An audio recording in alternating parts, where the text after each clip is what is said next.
Friends, good morning. இன்னைக்கு பாவக்காய் வறுவல் பண்ண போறேன். யாருக்குமே பிடிக்காத பாவக்காவ எப்படி பிடிக்கிற மாரி செஞ்சு சாப்பிடலான்றத தான் இப்ப ஷேர் பண்ண வந்திருக்கேன். இது ஒரு 2 பாவக்காய் இருக்கும். கொஞ்சம் சின்ன சைஸ் பாவக்காய் தான். அம் ஓகே. பெரிய பாவக்காய் தான் கொஞ்சம் சின்னதா இருந்தது. அத 2 எடுத்துக்கிட்டேன். ஒரு தக்காளி, ஒரு வெங்காயம் எடுத்திருக்கேன். அரிஞ்சு வச்சிருக்கேன் குட்டியா. பொட்டுக்கடலை பவுடரு ஒரு 1 1/2 டீஸ்பூன் தேவைப்படும். ஓகே. மிளகாத்தூள், உப்பு, மல்லி பவுடரு. இப்போ நம்ம எப்படி பண்ணலான்னு பார்க்கலாம் வாங்க. ஒரு 3 டீஸ்பூன் ஆயில் விட்டுருக்கேன். ஆனியன் எடுத்து போட்டு வதக்கிக்கலாம். இது கடுகெல்லாம் போட வேணாம். டைரெக்டாக நம்ம அப்படியே எடுத்து ஆனியனை போட்டுக்கலாம். நெக்ஸ்ட்டு தக்காளி போட்டுக்கோங்க.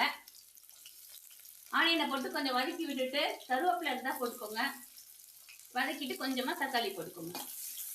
ஒரு தக்காளி, ஒரு வெங்காயம் எடுத்துருக்கேன். ஓகே, கொஞ்சம் வதக்கி விட்டுக்கோங்க. நெக்ஸ்ட்டு பார்த்தீங்கன்னா தக்காளியை போட்டுக்கலாம். அதையும் போட்டு ஒரு வதக்கி விட்டுக்கோங்க. இதுக்கு 3 டீஸ்பூன் ஆயில் எதுக்கு விட்டோம்னா, இந்த பாவக்காய் இருக்கு இல்லையா, நல்லா எண்ணெயிலே கொஞ்சம் வதக்கி விட்டுக்கணும். அப்போ வந்து அந்த கசப்பு தன்மை வந்து கொஞ்சம் கம்மியாகும். சாப்பிட 1 நிமிஷம் வரைக்கும் நல்லா வதக்கி விட்டுக்கோங்க. அந்த எண்ணெயிலே பாவக்காய் வந்து நல்லா வதக்கிடும். ஓகே, இதோட சேர்த்து கொஞ்சம் உப்பு போட்டுக்கலாம். தேவையான அளவு உப்பு போட்டுக்கோங்க. கொஞ்சம் வதங்கினதும் மிளகாத்தூள், மல்லித்தூள்லாம் போட்டுக்கலாம். நம்ம நிமிஷம் வரைக்கும் இந்த பாவக்காவை நல்லா வதக்கி விட்டுக்கோங்க. இப்போ தேவையான அளவு நம்ம இந்த கொஞ்சமாக தான் சில்லி பவுடர் எனக்கு எடுத்துக்கிறேன். உங்களுக்கு எவ்வளோ தேவையோ அவ்வளோ எடுத்துக்கோங்க. மல்லி பவுடர் கொஞ்சம் சேர்த்துக்கிறேன். ஓகே, இது எல்லாத்தையும் கலக்கி விட்டுட்டு தண்ணி தெளித்து வேக வச்சுக்கணும். காய்கறி நல்லா போட்டிருக்க காய் வந்து நல்லா வேகிற மாதிரி பார்த்துக்கோங்க. அதான் ஹைலைட்டாக நீங்கள் பார்க்க வேண்டிய விஷயம். ஓகே, தண்ணி தெளிச்சிக்கணும், ஊற்றக்கூடாது. இப்படி தெளித்து விட்டு மூடி போட்டு வேக வச்சுக்கோங்க. மிளகாத்தூள் இன்னும் கூட போட்டுக்கலாம் போல். கொஞ்சமாக தான் எடுத்திருக்கேன். ஒரு ஆளுக்காக நான் கொஞ்சமாக பண்ணிக்கிறேன். உங்களுக்கு எவ்வளோ தேவையோ அவ்வளோ பண்ணிக்கோங்க. இதே மெத்தடில் பண்ணிங்கன்னா சூப்பராக கிடைக்கும்.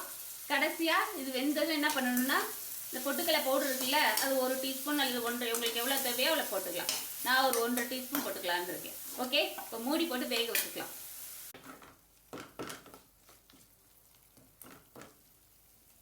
வந்து நல்லா வெந்துருச்சு பாவக்காய்.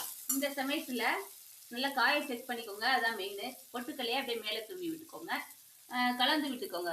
ஓகே, இப்படி சாப்பிடும் போது என்ன ஆகுதுன்னா, அந்த பவுடர்லாம் போய் அதில் போய் நல்லா ரோஸ்டடாக ஒரு ஜூஸியான ஃப்ளேவர் கிடைக்கும் நமக்கு. யாருக்குமே பிடிக்காத பாவக்காவை பிடிக்கிற மாதிரி இப்படி தான் செஞ்சுக்கணுன்றது தான் இந்த சேனலில் நாங்கள் காமிக்கிறோம். நல்லா வேகட்டணும். கொஞ்சம் மூடி போட்டுக்கிட்டிங்கன்னா இன்னும் கொஞ்சம் இதாக இருக்கும். அவ்வளோதான் ஃப்ரெண்ட்ஸ். மேலே தூவி விட்டு இப்படி கலக்கி விட்டுக்கோங்க. சூப்பராக பாவக்காய் வறுவல் ரெடி. எங்கள் சேனலுக்கு சப்ஸ்கிரைப் பண்ணிக்கோங்க.